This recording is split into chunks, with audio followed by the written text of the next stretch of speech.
Петиции и шквал комментариев в соцсетях. По всей республике прокатилась волна возмущения из-за повышенных платежей за коммуналку в декабре. В Набережных Челнах мессенджеры переполнены гневными сообщениями, где жители предлагают бойкотировать декабрьский счет фактуры. Основная причина негодования – графа отопления. Тепло в декабре оказалось дороже осеннего в 1,5, а то и в 2 раза. Я в прошлом месяце 3 с чем-то заплатила, общую весь за квартплату. А в этом месяце уже 4 800 пришло уже, только за квартплату. А еще плюс уже телефон и телевизор, почти 5 с чем-то выйдет. В управляющих компаниях толпы народу, все хотят разобраться. У управдомов, между тем, один ответ – всему виной температура. Правда, реальные цифры расхода в подвале под замком. Жилищники жильцов туда не пускают. В каждом доме стоит счетчик, и система автоматизации работает в зависимости от температуры наружного воздуха. Все исправно, все работает. Ну, соответственно, чем ниже температура, тем больше подачи тепла. Да и узлы регулирования тут не совсем при чем. Есть они или нет, повышение у всех одинаковое. Декабрь в целом сильными холодами не отличался, однако действительно температура по сравнению с ноябрем в среднем понизилась на 10 градусов.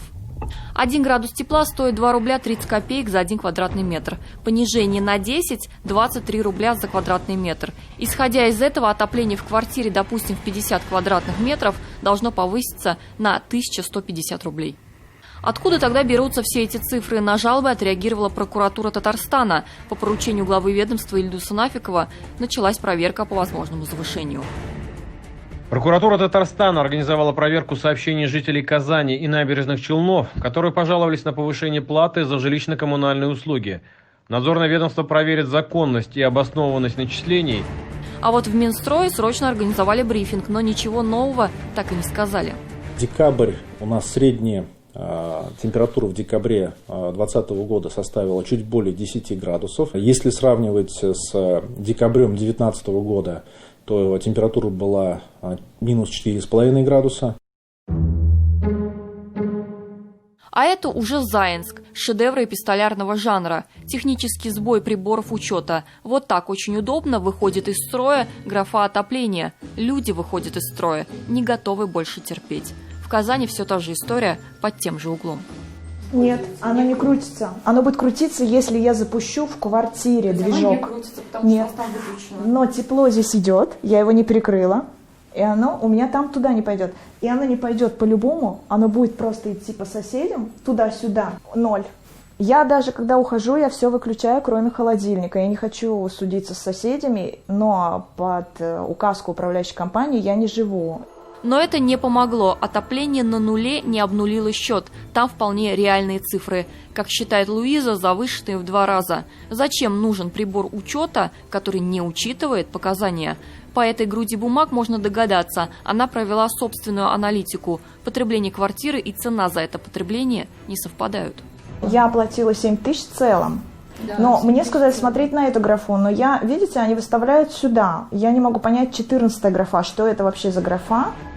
Луиза не единственная в ЖК «Победа», кто хватается за голову при виде счетов за коммуналку. Всем домом они считали, сверяли, искали и между делом нашли другие нестыковки. Замена счетчиков не по нормативу, подозрительные суммы на счету жильцов. Что-то не сходится. У них, у управляющей компании, при этом копейка в копейку. Людям впаривают все по нормативу. Они либо не хотят считать, либо не умеют, либо им это не нужно. Мы отправились в управляющую компанию, а там очередь из других удивленных. Разговор все тот же. Завышенные счета, где мои деньги? 300 с чем-то рублей. А в этом месяце уже 600 с чем-то рублей. Что, старые люди, что хотят над нами, то и делают. Я совсем не выключаю, я на 3 ставлю и все, потому что, когда холодно, оно само включится. Мне так научили, вот инженер сказал. В 354-м постановлении написано, что в отопительный период каждый собственник обязан свое помещение отапливать. Ну, то есть, а вдруг она, например, допустим, не живет там? Не живет, не имеет значения. Они должны отапливать, потому что если они не будут отапливать, любой собственник, да, соседи потратят больше. Все работать по тем тарифам, которые установлены администрацией города. И республиканские коммунальные по республиканским тарифам. Ни одного тарифа не завышается. Вот ни один человек не сможет. Я всегда советую таким, кто так заявляет, идти сразу в прокуратуру. 354-е постановление – то, на что ссылаются все жилищники. Вот такой многотомный документ. Вместо 1000 слов – формулы расчетов и свод правил. Что можно, а что не нужно. Разобраться в этом ворохе букв не всегда под силу даже коммунальщикам. Если на примере какой-то конкретной платежки, да, можно ли рассчитать примерно, как она рассчитывается? Многие люди не понимают, за что они платят, и есть очень много каких-то граф.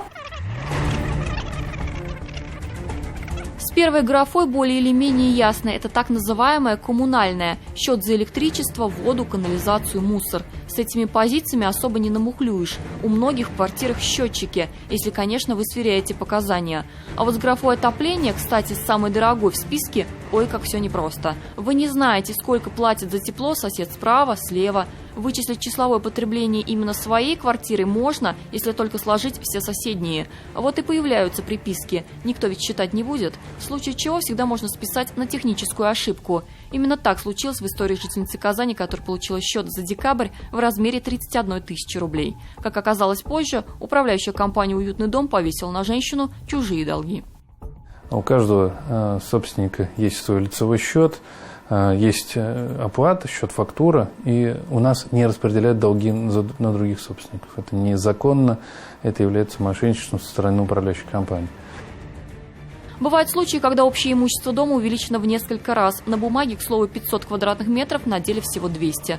Иллюзия с превращением иногда оборачивается другим фокусом – растворением. Жилищная компания просто исчезает. И вот тут концов почти не найти. Единственный выход – суд. Но сколько на это уйдет времени? Жилищник 2, жилищник 4 со следующего месяца прекращает свое существование, он эти 46 миллионов просто заберет. А это наши деньги. И 120 миллионов обратный иск, это тоже наши деньги. Это мы оплатили, они не с воздуха взялись. И ни одного уголовного дела, я и в УБЭП с этой ситуацией ходил, за 10 месяцев 2019 года нашему дому должны 2,5 миллиона рублей. Вот так получается. Привлечь к ответственности не получается. Уголовные дела заводятся только тогда, когда махинации с платежами становятся слишком прозрачны. Как, например, бывший директор 4 УК Альметьевска, который перечислял деньги за коммунальные услуги на счета левых фирм. В декабре он получил 2,5 года колонии.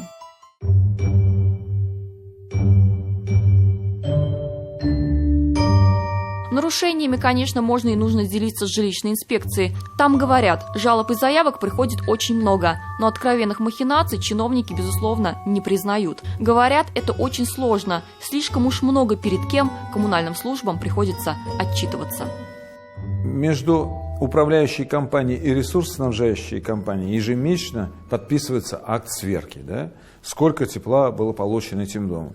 Другой вопрос, что как начисляла плату управляющая компания, если они, допустим, потребление одно количество, а реально выставили жителям другое количество. Не думаю, что какая-то управляющая компания будет рисковать, потому что штрафы, во-первых, большие, и репутацию потерять. Сейчас же желающих вступить в управление многоквартирными домами очень много. Это сейчас стало избитое такое любимое выражение. Как чего-то нет, а коррупция. Все друг другом с кем-то договорились.